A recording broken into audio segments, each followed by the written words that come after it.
कितनी अजीब बात है, हम सभी किसी ना किसी नार्सिसिस्ट को जानते हैं, लेकिन हम में से कोई भी एक्सेप्ट नहीं करता कि मैं एक नार्सिसिस्ट हूँ। जब हम नार्सिसिस्ट वर्ड सुनते हैं तो अक्सर एक ऐसे इंसान का ख्याल आता है जो खुद की तारीफ करता है, सबकी अटेंशन चाहता है। लेकिन क्या आप जानते हैं एक और तरह का नार्सिसिस्ट भी होता है जो इक्वली मैनिपुलेटिव और एरोगेंट होता है, लेकिन उनको पहचानना बहुत मुश्किल होता है क्योंकि ये आपके सामने बहुत ज़्यादा sweet, cute, friendly, lovable, charming होते हैं, लेकिन आपके पीछे इनकी पर्सनैलिटी कुछ और ही होती है। इस शर्मीले फेस के पीछे कुछ और छुपा होता है और इनको कहते हैं कोवर्ट नार्सिसिस्ट। इन्हें शाय नार्सिसिस्ट भी कहते हैं। नॉर्मली नार्सिसिस्ट अपनी सुपीरियरिटी को बहुत ज़्यादा फ्लॉन्ट करते हैं, लेकिन इस तरह के जो शाय नार्सिसिस्ट होते हैं वो अपने आप को एक शर्मीले या फिर एक विक्टिम के चेहरे के पीछे छुपा के रखते हैं। तो देखते हैं शाय नार्सिसिस्ट के कुछ पर्सनैलिटी ट्रेट्स जिनसे आप इनको पहचान सकते हो, या फिर आप इनसे ये भी पता कर सकते हो कि कहीं आप भी एक नार्सिसिस्ट तो नहीं हो। सबसे पहला ट्रेट आता है too unique to fit in society. Empathy की कमी शाय नार्सिसिस्ट के लिए दूसरे लोगों की फीलिंग समझना मुश्किल बना देती है। जब आप कंसिस्टेंटली अपनी इमेज को एनालाइज करते हो या फिर बहुत ज़्यादा क्रिटिसाइज करते रहते हो तो जेन्युइनली दूसरों के साथ कनेक्ट करना बहुत मुश्किल हो जाता है।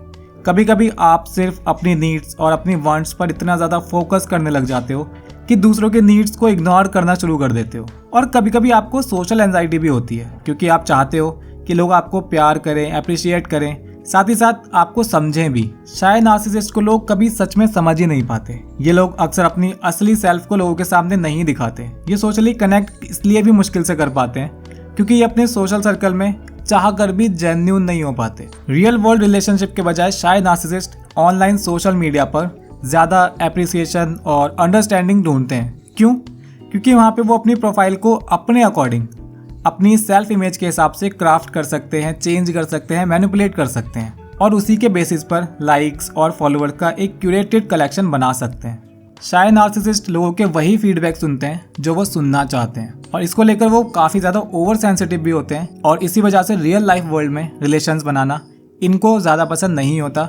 ये वर्चुअल वर्ल्ड में रहना ज़्यादा पसंद करते हैं। अगला आता है स्नीकी एप्रिसिएशन। कभी कभी हम निगेटिव सेल्फ टॉक के साइकिल में फंस जाते हैं जहां हम अपने आप को ब्लेम करते हैं या खुद को ये बिलीव करवा देते हैं कि हाँ, ये सारी चीज़ों की जो मेन प्रॉब्लम है वो मैं ही हूँ। ये निगेटिव सोच अगर बार बार होती रहती है तो काफ़ी डेंजरस बन सकती है क्योंकि हम अपने आप को हमेशा एक पुअर लाइट में देखते हैं तो हम उसी इमेज में फंस जाते हैं जो हम बार बार खुद को बताते रहते हैं खुद के बारे में। लेकिन शायद नार्सिसिस्ट इस निगेटिव सेल्फ टॉक और डेप्रिकेशन का यूज़ अक्सर सिंपैथी और अटेंशन लेने के लिए करते हैं। जैसे अगर आप अपने ग्रुप के अराउंड हो और आप बोलते हो ये मैं तो एक लूजर हूँ, मैं कुछ नहीं कर सकता, तो इस तरह की चीज़ों पे वो इंस्टेंटली रिएक्ट करते हैं। वो आपके स्टेटमेंट को अपोज करेंगे, बोलेंगे नहीं नहीं ऐसा नहीं है, आप तो बहुत अच्छे हो, आप बहुत अच्छे लग रहे हो, या आप लाइफ में बहुत कुछ अचीव कर सकते हो। आपकी निगेटिव बात को ऐसे अपोज करेंगे और आपको सपोर्ट करने के लिए आगे बढ़ेंगे। और चाहे वो सपोर्ट कितना भी सरफेस लेवल हो, वो आपकी सेल्फ स्टीम को एक बहुत तगड़ा बूस्ट देता है। And that's what a narcissist want, attention. शायद नार्सिसिस्ट अपना अटेंशन बहुत ही सटल, बहुत ही स्नीकी तरीकों से लेते हैं। थर्ड आता है सेंसिटिव टू क्रिटिसिज्म। आप कैसे रिएक्ट करते हैं जब आपको कोई क्रिटिसाइज करता है? आप हर्ट हो जाते हो, आपको एम्बेरस फील होता है और ये बिल्कुल ही नॉर्मल है, मुझे भी यही फील होगा। पर शायद नार्सिसिस्ट क्रिटिसिज्म को बहुत ज़्यादा पर्सनली लेते हैं। शायद नार्सिसिस्ट की स्किन बहुत थिन होती है, मतलब वो क्रिटिसिज्म को लेके काफ़ी इजीली ऑफेंड हो जाते हैं। वो या तो डिफेंसिव मोड में चले जाते हैं या फिर और उस सिचुएशन से विड्रॉ कर लेते हैं। उन्हें लगता है कि वो परफेक्ट हैं और ये समझ नहीं पाते कि हर कोई उनको उस नज़रिए से नहीं देखता जिससे वो खुद को देख रहे हैं। अगला आता है silent smugness. American journal of psychiatry के एक रिसर्च के अकॉर्डिंग ग्रैंडियोस नार्सिसिस्ट को स्पॉट करना बहुत आसान होता है। क्यों?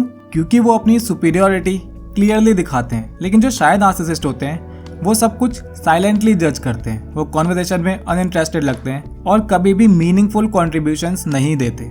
जब वो लोग आपके आसपास होते हैं तो ऐसा फील कराते हैं आपको वो आपके ग्रुप में शामिल हैं और निगेटिविटी ओपनली कभी नहीं दिखाते। ये लोग ऐसे सिचुएशन अवॉइड करते हैं जहाँ पे लोग इनकी सुपीरियरिटी को चैलेंज कर सकें। ये हमेशा इस तरह के ग्रुप में रहते हैं जहाँ पे बाकी लोग इनसे वीक होते हैं ताकि वो सारे वीक लोग मिलके इनको और भी ज़्यादा सुपीरियर फील करवा सकें। अगला आता है इम्पोलाइट जेस्चर्स।